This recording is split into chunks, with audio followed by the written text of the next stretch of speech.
नमस्कार, एफएनओ की पाठशाला में आपका स्वागत है। मैं हूं मानसी दवे। और किसी भी चीज, कॉन्सेप्ट या चैलेंज को करने में हमें डर क्यों लगता है? डर लगता है क्योंकि उस चैलेंज या उस कॉन्सेप्ट के बारे में हम जानते नहीं। लेकिन वायदा बाजार की एबीसीडी में, एफएनओ की पाठशाला में वायदा बाजार के कॉन्सेप्ट सिखाएगा कौन? एक समझदार विशेषज्ञ जो इस गुत्थी भरे कॉन्सेप्ट को सुलझा जाए। हमारे साथ है जी बिजनेस के मैनेजिंग एडिटर अनिल सिंघवी जी। वायदा बाजार की कॉन्सेप्ट्स, वायदा बाजार की एबीसीडी के साथ हमें काफी सारे टर्म्स। आपकी आवाज को क्या हो गया सर? मुझे लगता है आवाज कमजोर हो रही है। हाँ, कमजोर मत कीजिए, अब ध्यान नहीं रखेंगे तो आवाज तो दबेगी।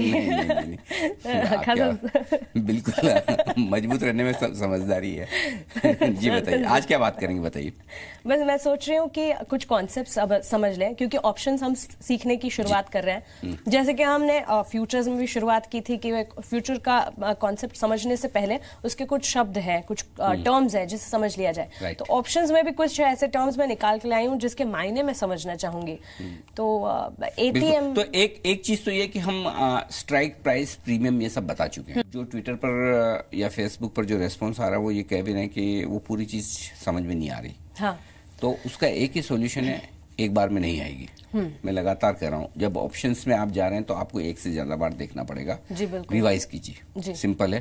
क्योंकि आप एक चीज समझ लीजिए, जब आप एपिसोड देखेंगे आपको लगेगा मुझे सब समझ में आ रहा है।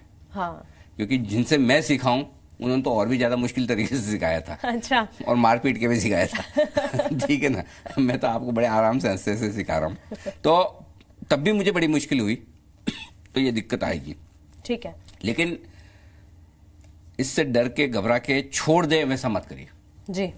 क्योंकि सीखने का मजा तो अभी है, और सीखने का मजा उसी के लिए जो नहीं आता हो, जो आता हो उसमें क्या है। बिल्कुल। तो ये एक मैं गारंटी से कह सकता हूँ, आप सारे एपिसोड के बाद आप फ्यूचर्स एंड ऑप्शंस के मास्टर हो जाएंगे, गारंटी है मेरी।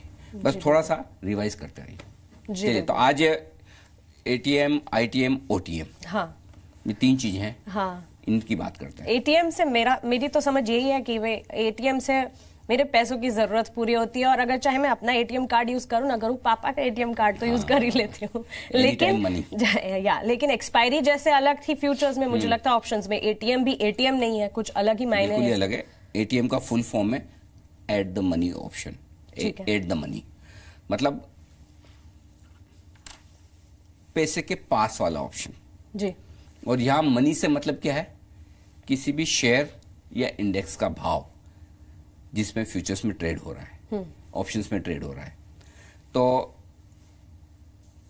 जो स्ट्राइक प्राइस करंट प्राइस के सबसे करीब हो उसे एट द मनी ऑप्शन कहते हैं। कैसे? एग्जांपल देता हूं। समझिए आप निफ्टी ट्रेड कर रहे हैं जी। निफ्टी का फ्यूचर 11,400 के करीब ट्रेड कर रहा है। ठीक है। अब आपको बताया निफ्टी की स्ट्राइक प्राइस क्या है? 50-50 पॉइंट की है जी। 11,400, 11,450, 11,500 या 11,350, 11,300, 11,250। हर 50 पॉइंट के डिफरेंस पे निफ्टी की स्ट्राइक प्राइस है जी। स्टॉक्स की स्ट्राइक प्राइस अलग अलग अलग अलग स्टॉक्स के लिए अलग अलग होती है। किसी के लिए 5 रुपए के डिफरेंस में, किसी के लिए 10, किसी के लिए 2.5 रुपए, किसी के लिए 1 रुपए के डिफरेंस पे होती है। कोई 2,000 रुपए का स्टॉक है तो 20 रुपए के डिफरेंस पे होगी। तो अलग अलग स्ट्राइक प्राइस होती है जी।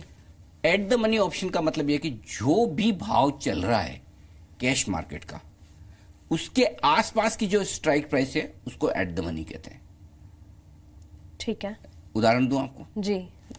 मुझे बताते जरूरत पड़ेगी। हाँ, एक उदाहरण से और निफ्टी आसानी होगी।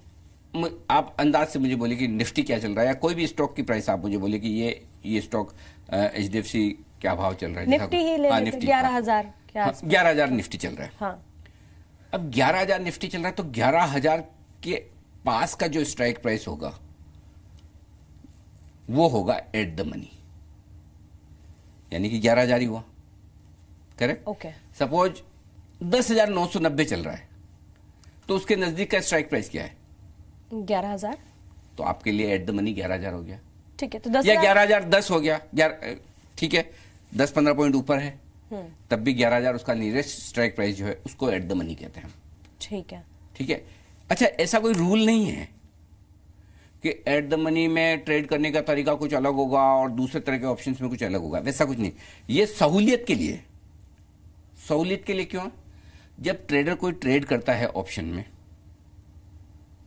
तो उसको ये बताना होता है कि जब वो अपने डीलर को फोन करेगा या खुद ट्रेड करेगा तो ये सोचने की कोशिश करेगा कि मैं एट द मनी ऑप्शन कौन सा है, सबसे नजदीकी ऑप्शन कौन सा है? सबसे नजदीकी, बस सिंपल। तो ये है, तो एट द मनी ऑप्शन वो ऑप्शन है जो करंट मार्केट प्राइस के आसपास की स्ट्राइक प्राइस का है। ठीक है, बस ये लाइन याद कर लीजिए, एट द मनी ऑप्शन वो ऑप्शन है जो करंट मार्केट प्राइस के सबसे नजदीक का ऑप्शन स्ट्राइक प्राइस है। जी बिल्कुल। ठीक है, अब आइए स्टॉक का एग्जांपल दे दूं। हाँ, समझिए HDFC लिमिटेड, भाव चल रहा है 1945। अब वहां पर ऑप्शन की स्ट्राइक प्राइस है 1940, 1960, 1980, इस तरह से। तो एट द मनी ऑप्शन क्या हो गया? 1940, 1945 के नजदीक है, राइट? सिंपल। तो जो भाव चल रहा है कैश मार्केट का, उसके आसपास की स्ट्राइक प्राइस को आप एट द मनी ऑप्शन समझ सकते हैं। क्लियर है? ठीक है, लेकिन एट द मनी ऑप्शन में जब मैं ट्रेड करूंगी तो फिर वहां पर कितनी रकम चुकानी होगी? रकम तो उतनी। देखिए, एट द मनी ऑप्शन दोनों ही होंगे, पुट भी होगा, कॉल भी होगा। अरे ये ऑप्शन में तो पुट पुट कॉल और का, कॉल तो होगा ही ना। हाँ, और पुट और कॉल के बगैर ऑप्शन कैसे होगा मानसी?